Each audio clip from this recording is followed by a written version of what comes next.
All right, picture this. You're in a crowded place, right? Maybe a busy street, and suddenly someone drops all their groceries or a really tense argument breaks out. Do you jump right in to help, or do you kind of just stand there, waiting for someone else to make the first move? Well, today in this explainer, we're diving deep into a fascinating psychological quirk known as the bystander effect. We're going to take a pretty wild journey from a sensationalized historic true crime story that literally birthed the whole psychological theory, all the way to how this exact same phenomenon breeds apathy in our modern digital lives, and even right inside our own offices. So I want you to put yourself in a highly vulnerable scenario for a second.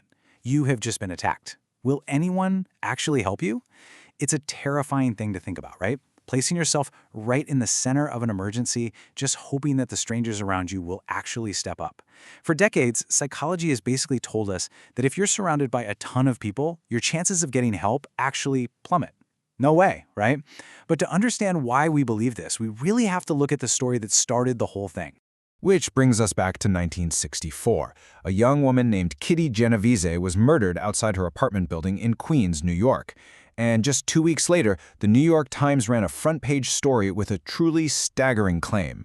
It read, "For more than half an hour, 38 respectable, law-abiding citizens in Queens watched a killer stalk and stab a woman in 3 separate attacks." The article went on to claim that absolutely 0 people called the police until she was already dead. One neighbor even reportedly said, "I didn't want to get involved."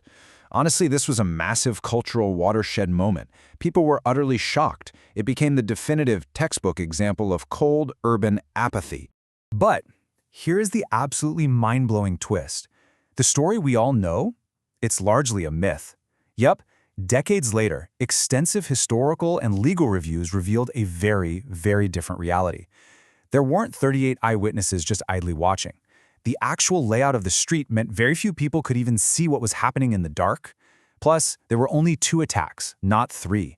And honestly, perhaps the most important detail, a neighbor named Sophia Farrar didn't just stand there and watch. She actually rushed out of her apartment, held Kitty, and comforted her in her final moments. The New York Times had completely fumbled the narrative to sell this sensationalized story of urban apathy. But here's the wild part about all this. Even though that inciting story was incredibly flawed, the psychological research it kicked off ended up uncovering a very real, very powerful human behavior. And that behavior is what scientists call the diffusion of responsibility. Basically, it's a socio-psychological phenomenon where you are way less likely to take action when other bystanders are around, simply because you assume someone else is going to intervene. You see, it's not that people are inherently cruel or just don't care. It's more like, in a crowd, the psychological burden of taking responsibility is sliced up and divided among everyone who's there. So you naturally think to yourself, well, surely someone else has already called 911 by now. Or, hey, somebody way more qualified than me is going to step up and handle this. To really see how this math plays out, let's look at a famous 1968 experiment by researchers Darley and Latany. They had a participant believe they were on an audio call with other people, and suddenly they hear one of the people on the line start having a seizure. Now, when participants thought they were completely alone with the victim, they sought help 85% of the time. But when they believed just one other bystander was listening in, that number dropped to 62%. And when they thought 4 other people were on the line, only 31% actually took action. That is a massive drop. This data clearly proves that group size inversely affects individual responsibility. Essentially, the more people there are, the less responsible any single person feels. Now you might be wondering, is this something we learn over time, or are we literally just wired this way from the jump? Well, researchers at the Max Planck Institute set up this really clever experiment with 5-year-olds to figure that out. They placed these young kids in a room where an experimenter purposefully spilled some colored water and clearly needed a hand cleaning it up. When the 5-year-olds were by themselves, they happily jumped in to help. But when 2 other children were present who didn't help, the participants' willingness to pitch in just plummeted. So yeah, this diffusion of responsibility, it starts incredibly early in our social development. From the street to the office, the workplace bystander. Let's pivot for a second, because this phenomenon doesn't just happen in dark alleyways or controlled psychology labs. Think about a time a mass email was sent out to your entire department.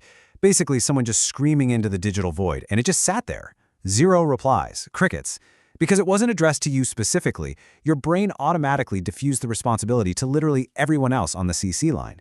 It's a form of social loafing, really, and it's the exact same psychological mechanism operating right at your desk, creating what we call the workplace bystander.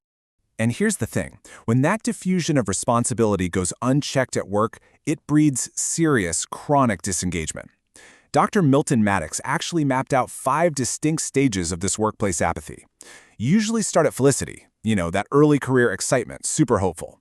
Then you move to sanguinity, where you're still pretty motivated by growth, even when there are setbacks. But if you aren't getting the right support, you hit disillusionment, where you really start questioning the whole purpose of your work.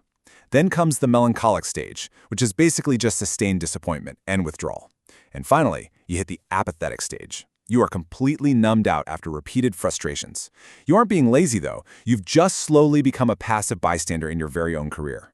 And if you're thinking this only happens to a few burned-out folks, think again. 71%. A staggering 71% of workers report experiencing a career plateau directly because of a lack of employer support. I mean, that is a massive portion of the workforce. It really highlights the severe impact of unchecked workplace apathy. When companies diffuse the responsibility of developing their employees, people stagnate, they burn out, and eventually, they just stop caring altogether. So how do you know if you've become an apathetic bystander at your own job? Well, ask yourself a few questions. Are you suddenly procrastinating on super easy tasks? Are you clock watching, literally just counting down the minutes until you can finally log off? Do you suffer from a total lack of focus, or find that projects that used to challenge you just don't excite you anymore? Have you completely stopped going the extra mile because you feel like there's no reward or purpose to it anyway? Look, if you're nodding along and recognizing these signs, you are likely experiencing that diffusion of responsibility right inside your daily professional environment. The digital bystander effect. Because, of course, the workplace isn't the only modern arena where this plays out. Think about how much time we all spend online nowadays. The sheer volume and speed of information on social media can completely overwhelm our senses.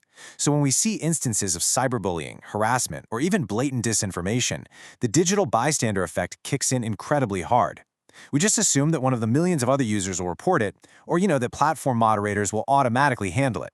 It's this physical distance combined with the massive invisible crowd size that creates the absolute perfect storm for inaction.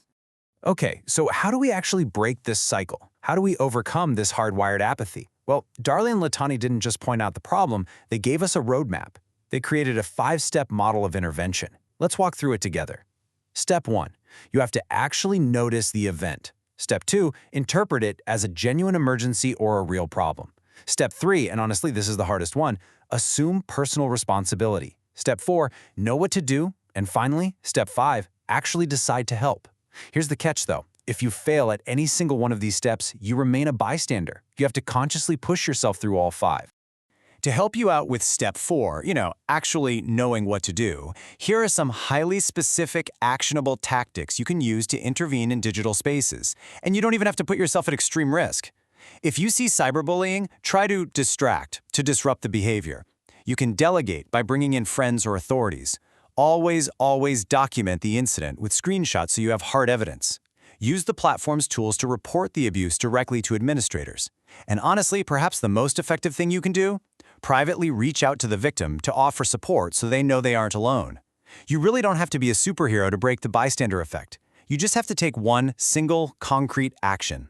And the exact same logic applies to overcoming that diffusion of responsibility at work. You absolutely can take action to pull yourself and your team out of apathy.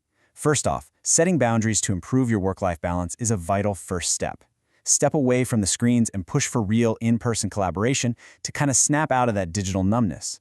Try keeping a gratitude journal or using short-term positive reinforcements to build up some momentum. And here's a massive one. Build mentoring relationships. The data shows that simply participating in a mentoring program makes 83% of people want to stay at their company. At the end of the day, authentic connection is the ultimate antidote to apathy. All right, we've covered a lot in this explainer today, haven't we? From the heavily sensationalized streets of 1960s New York to those silent, ignored emails sitting in your inbox right now. The bystander effect is a deeply ingrained human reflex. It's essentially a trick our brains play on us to pass the buck when we're in a crowded room. But now that you know exactly how it works, you actually have the power to short-circuit it. So I'm going to leave you with this final, provocative thought. The crowd will not act until someone takes the lead. So what will you do the next time you are part of a crowd?